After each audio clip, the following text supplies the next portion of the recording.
हमारे जो है बहुत अरसे से जो प्राथमिक शिक्षकों को हरास करने की कोशिश की जा रही है। हर क्षेत्र में, हर चीज़ में स्कूलों को मर्ज किया जा रहा है, कई चीज़ों से हमें जो है परेशान किया जा रहा है। लेकिन अभी जो लेटेस्ट जो समस्या आई, बहुत बड़ी समस्या, कि प्राथमिक पाठशाला में पढ़ने वाले बच्चों को खेल की प्रतियोगिता नहीं होगी। हमें बड़ा दुख होता है। एक तरफ से हमारे हिमाचल प्रदेश में ऐतिहासिक मेले होते हैं, कितनी तैयारियां कई अरसों से शुरू होती हैं। हमारा प्राथमिक शिक्षकों का और बच्चों का तो मेला यही होता है जिसकी हम जो है साल भर से तैयारी करते हैं, और जब बिल्कुल बच्चे तैयार होकर के लगभग खेलों की तैयारी में है, एकदम आदेश आ जाता है कि आपकी खेलें नहीं होंगी। ये बहुत ही दुख का विषय है, बहुत ही चिंताजनक विषय है। अब तक लगभग 3000 जो है पद अभी भी हमारे रिक्त पड़े हैं, और बहुत सी पाठशाला में अकेले एक ही अध्यापक है, और अभी भी बहुत सी पाठशालाएं ऐसी हैं जहां पर एक भी अध्यापक नहीं है, जिससे शिक्षा का गुणवत्ता में कैसे होगी शिक्षा की गुणवत्ता। ये बहुत ही दुख का विषय है। हमने मर्ज करने के लिए भी बोला कि जहां पर परिस्थितियां देखो, इतनी दूर दूर बच्चे भेजे हैं, जितनी दूर दूर जहां पर बीच में भयानक भयानक रास्ते हैं, जंगली जानवरों का खतरा है, उन स्कूलों को भी मर्ज किया गया है।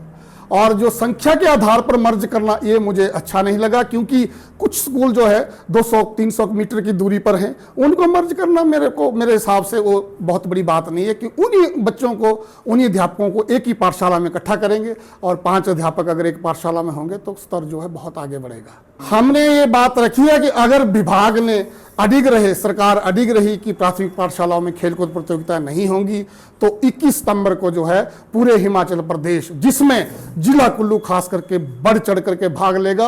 और ये हमारा एक दिन का धरना नहीं होगा, ये अगर इसी प्रकार अगर खेलें नहीं करवाई गई तो ये हमारा जो है धरना बढ़ता जाएगा। ये भूख हड़ताल से लेकर के आमरण अनशन तक भी हम बैठ सकते हैं। ये हमारा सभी प्राथमिक पाठशाला में पढ़ाने वाले अध्यापकों का संकल्प है। हम तो शुरू से ही कहते हैं, हमने जो है हमें अपने केंद्र स्तर पर टूर्नामेंट करते हैं, 1 रुपया नहीं है। अपने जोन स्तर पर टूर्नामेंट करते हैं, 1 रुपया नहीं है।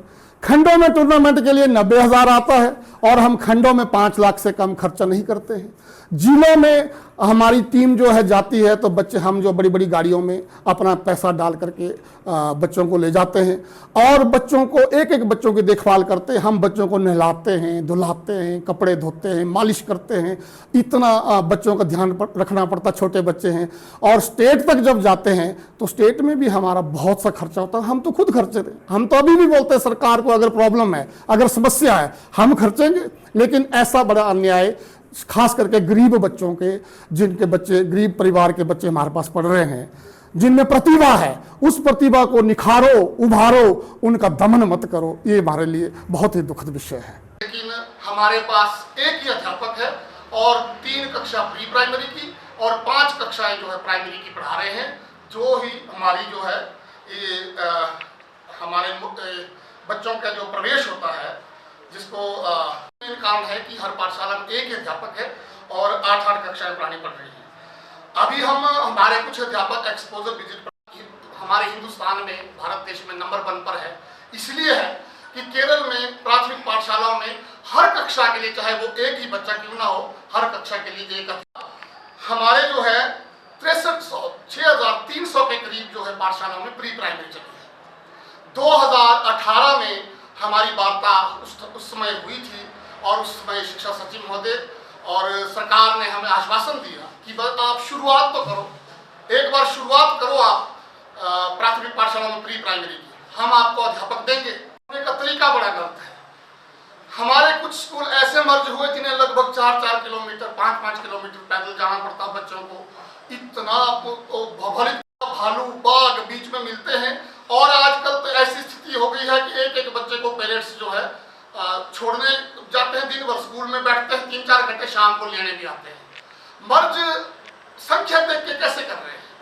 मर्ज हमारे जैसे कई स्कूलों में 500 मीटर की दूरी पर ही दूसरा स्कूल है।